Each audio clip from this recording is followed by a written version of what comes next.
നമസ്കാരം, ജന്മഭൂമിയിലേക്ക് സ്വാഗതം. ബിജെപിയുമായും ആർഎസ്എസുമായും മാത്രമല്ല ഇന്ത്യൻ സംസ്ഥാനവുമായും കോൺഗ്രസ് പോരാടുകയാണെന്ന് കോൺഗ്രസ് നേതാവ് രാഹുലിന്റെ പ്രസ്താവന വിവാദമാകുന്നു.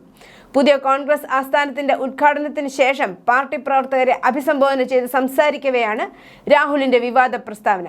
ബിജെപി അല്ലെങ്കിൽ ആർഎസ്എസ് എന്ന രാഷ്ട്രീയ സംഘടനയുമായിട്ടാണ് നമ്മൾ പോരാടുന്നതെന്ന് നിങ്ങൾ വിശ്വസിക്കുന്നുവെങ്കിൽ എന്താണ് സംഭവിക്കുന്നതെന്ന് നിങ്ങൾക്ക് മനസ്സിലായിട്ടില്ല. നമ്മളിപ്പോൾ ബിജെപിയുമായും ആർഎസ്എസുമായും ഇന്ത്യൻ സംസ്ഥാനവുമായും പോരാടുകയാണ് എന്നാണ് രാഹുലിന്റെ പരാമർശം. രാഹുൽ ഗാന്ധിയുടെ പ്രസ്താവന രാജ്യത്തെ തകർക്കുമെന്ന് ബിജെപി അധ്യക്ഷൻ JP നദ്ദ പറഞ്ഞു.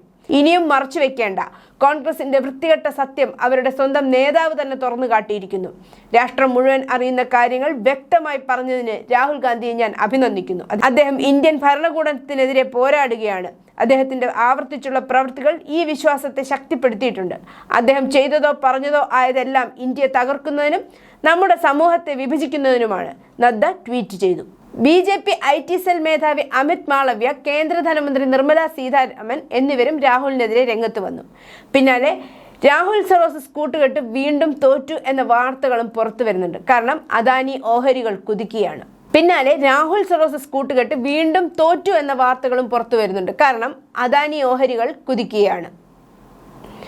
ഇന്ത്യയിലെ വിവിധ സംസ്ഥാനങ്ങളിൽ നിന്നും വൈദ്യുതി വിതരണ കരാർ ലഭിക്കാൻ ഉദ്യോഗസ്ഥർക്ക് കൈക്കൂലി കൊടുത്തെന്നും അങ്ങനെ നേടിയെടുത്ത കോടികളുടെ കരാറുകൾ ഉയർത്തിക്കാട്ടി അമേരിക്കയിൽ നിന്ന് നിക്ഷേപം സ്വീകരിച്ചുവെന്നുമുള്ള കുറ്റപ്പെടുത്തൽ US നീതിന്യായ വകുപ്പിലെ ജഡ്ജിയെ കൊണ്ട് നടത്തിച്ച ശത്രുക്കളുടെ ശ്രമം പാഴാകുന്നു. അദാനിയുടെ വിവിധ കമ്പനികളുടെ ഓഹരി വില ചൊവ്വാഴ്ച കുതിച്ചുയർന്നു. ഇതോടെ രാഹുൽ ജോർജ് സൊറോസസ് കൂട്ടുകെട്ട് വീണ്ടും തകർന്നു എന്ന പരിഹാസം സമൂഹ മാധ്യമങ്ങളിൽ ഉയരുകയാണ്.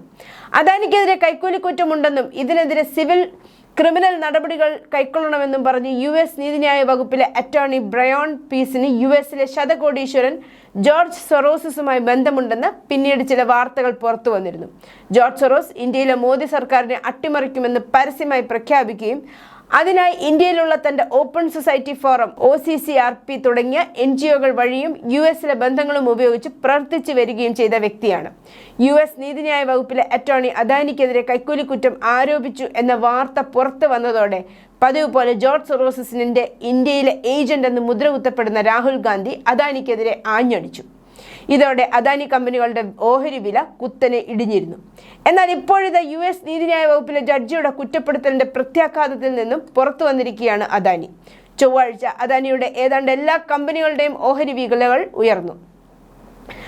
Adani power 18%, Adani green energy 13.2%, Adani energy solutions 12.62%, Adani total gas 11.33% എന്നിങ്ങനെയാണ് ഓഹരി വിലകൾ ഉയർന്നത്.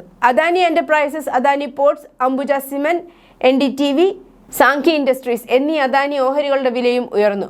ജോ ബൈഡന്റെ ഭരണകാലത്ത് ഇന്ത്യയിലെ ബിസിനസ്സുകാരനായ അദാനിക്കെതിരെ US നീതിന്യായ വകുപ്പ് കൈക്കൂലിയുമായി ബന്ധപ്പെട്ട കേസിൽ ക്രിമിനൽ സിവിൽ കേസുകൾ എടുത്തതിനെ ട്രംപിന്റെ റിപ്പബ്ലിക്കൻ പാർട്ടി അംഗമായ ലാൻ ഗൂഡൻ ചോദ്യം ചെയ്തതാണ് അദാനി ഓഹരികളുടെ വില കുതിക്കാൻ ഒരു കാരണം. ഇതിനർത്ഥം ട്രംപ് ജനുവരി 20-ന് US പ്രസിഡന്റായി അധികാരമേൽക്കുന്നതോടെ അദാനിക്കെതിരെ US നീതിന്യായ വകുപ്പ് ഉയർത്തിയ കാർമേഘങ്ങൾ മാഞ്ഞു പോകുമെന്നാണ് കരുതുന്നത്.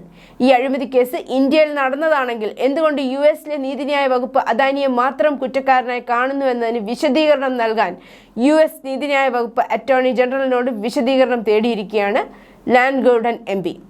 നടപ്പ് സാമ്പത്തിക വർഷത്തെ മൂന്നാം പാദത്തിൽ, അതായത് 2024 ഒക്ടോബർ മുതൽ ഡിസംബർ വരെ ഏകദേശം 22,455 കോടിയുടെ വൈദ്യുതി വിതരണ കരാർ നേടി എന്നതും അദാനിക്ക് അനുകൂലമായിരിക്കുകയാണ്. ഗുജറാത്ത്, രാജസ്ഥാൻ എന്നീ സംസ്ഥാനങ്ങളിൽ നിന്നാണ് ഓർഡറുകൾ ലഭിച്ചത്. News desk, Janmabhumi.